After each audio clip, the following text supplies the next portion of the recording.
Ah, yes, the Diels Alder. It is initiated by heat and nothing else really.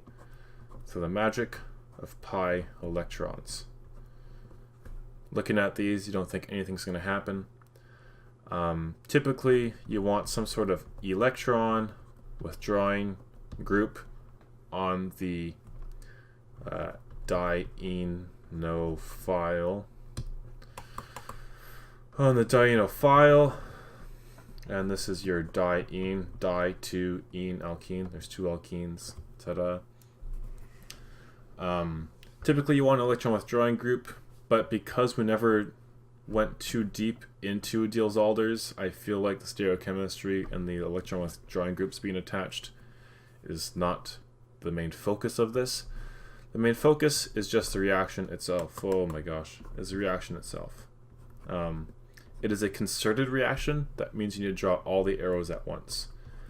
And no matter what the substituents, you will always end up with a cyclohexene. Looking at the product, looking at what we have, let's draw some arrows. So we know that we need a double bond right here. So we can take these two electrons and put them right here. That makes a double bond. But then that will leave a positive charge right here. So we need to neutralize that. Let's make a bond from here to here. That will make this bond right here. But that leaves a positive charge over here, so we could attack that with the nucleophile. Let's put that over there. These two electrons make a bond here. These two electrons make a pi bond here. These two electrons make a sigma bond here. That takes us to a cyclohexene. I think the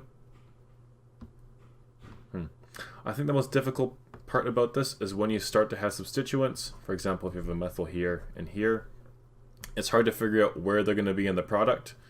To combat this, we will use something called logic, where we number our carbons as to not lose track of them. So if I do it like this looks silly, but come test time, you'll be like, oh my god, Riley, thank you for being silly.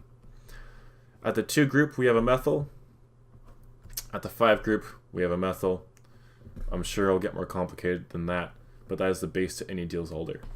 When you're doing your retrosynths, it's important to look for patterns. A very important pattern is the appearance of a cyclohexene. If you see that, if it looks like a duck and it sounds like a duck, it's probably a Diels alder.